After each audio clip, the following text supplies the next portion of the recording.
Hey everyone, Tammy here. I am going to work on, remember when I made that, showed you how to do the upcycle on the paper tubes like this?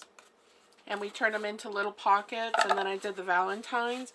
Well, I also did one with some birch bark. I had been up on our mountain doing some foraging, and I found some really nice pieces of birch bark.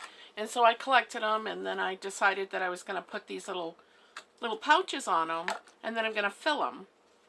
I put a little burlap bow on this one, and I have a couple other ones that I had done other things to. But I thought I'd show you how I do this anyway.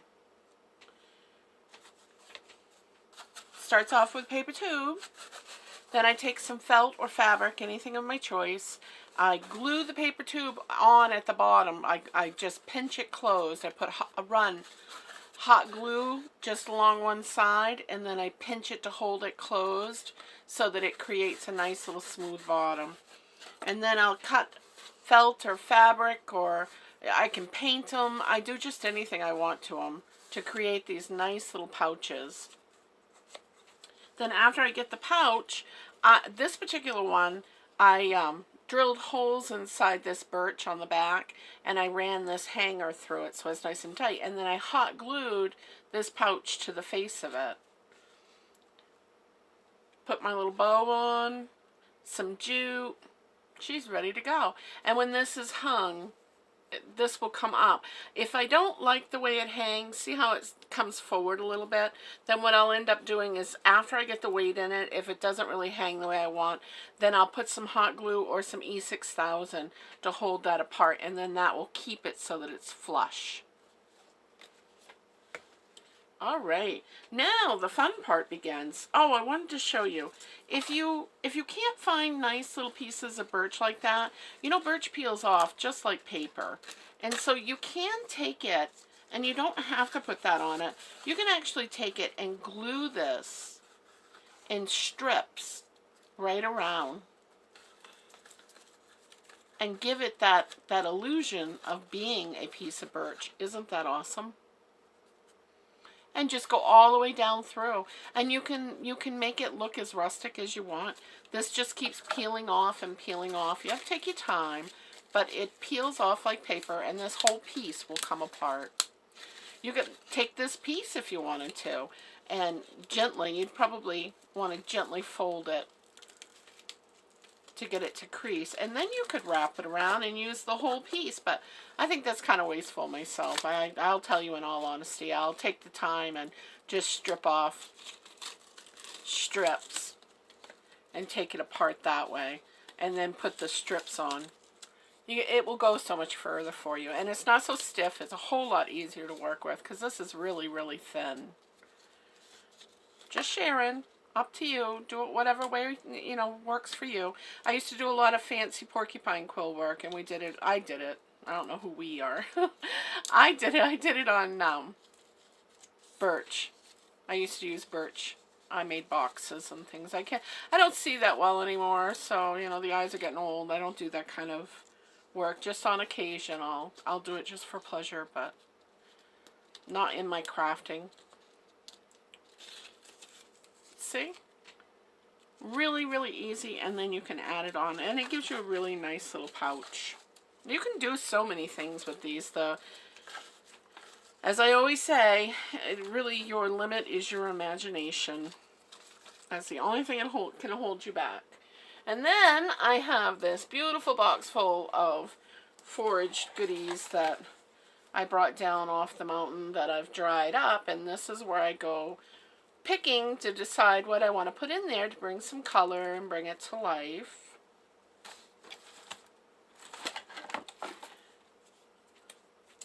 I know this is going in. And this is called rabbit tobacco. This is just the leaves and the beginning of it. I have some sweet Annie in here. I didn't pick that off the top. I grew that. See, that's already starting to look really nice.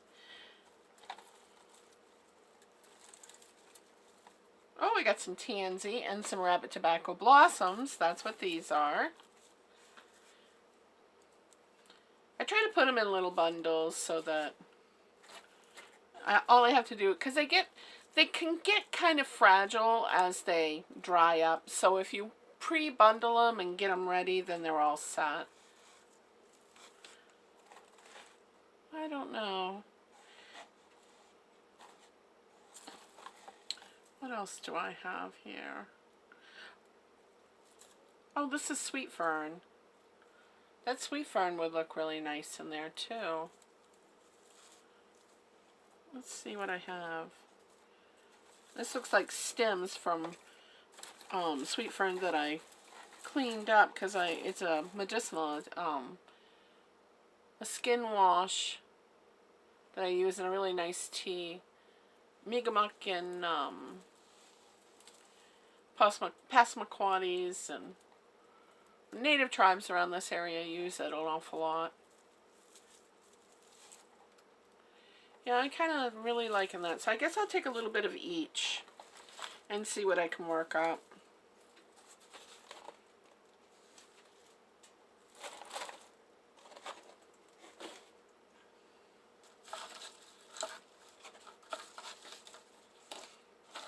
Okay, I take a styrofoam ball. You can use floral foam, anything like that, but I take whatever I have and just kind of tuck it down in there. You don't need any real rhyme or reason to it. I do it just to kind of fill that up on the inside and give it a little bit of space to tuck my herbs and stuff down in there, and then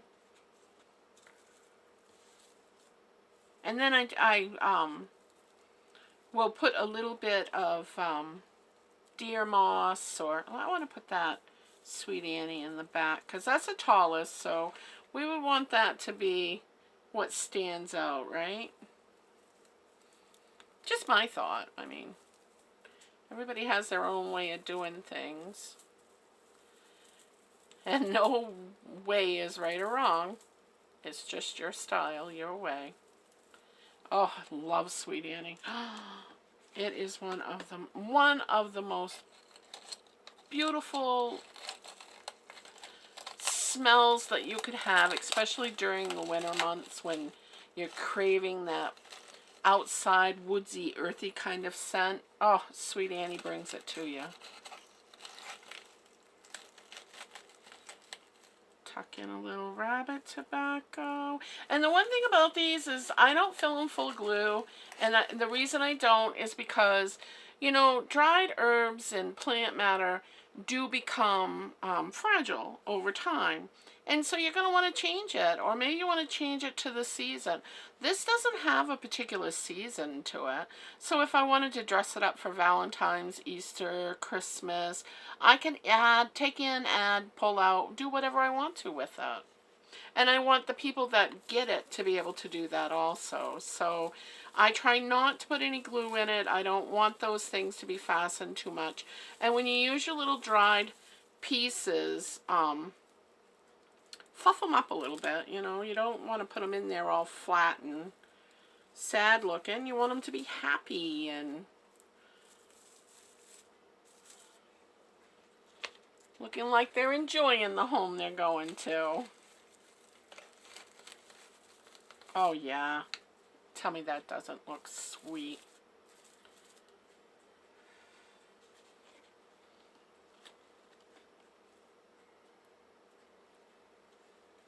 I'm going to put a little bit of tansy in there too.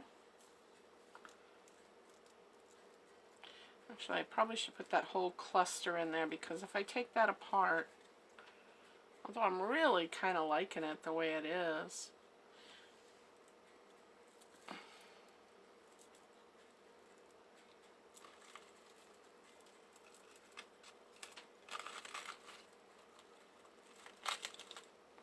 Tuck a little sweet fern in there. Let me grab another one. It's a little messy. I don't care.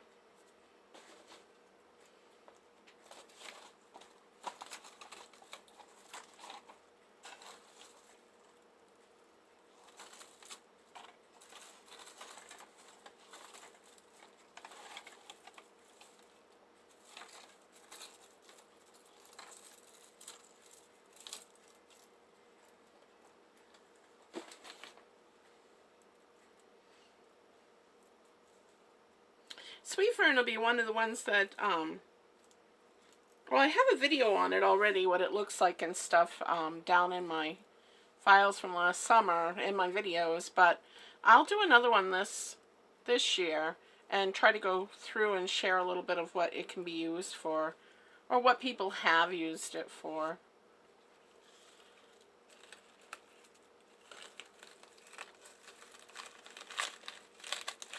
Oh, perfect. Absolutely perfect.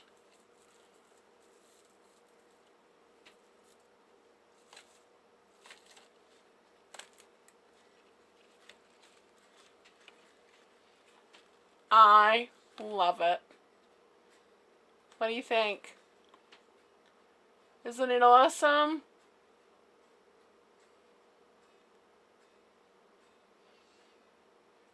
And then that will just hang up against the wall.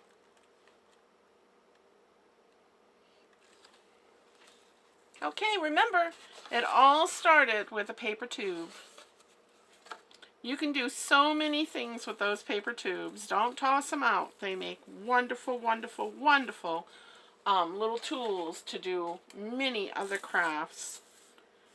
Also, I've tried using them for seed starters.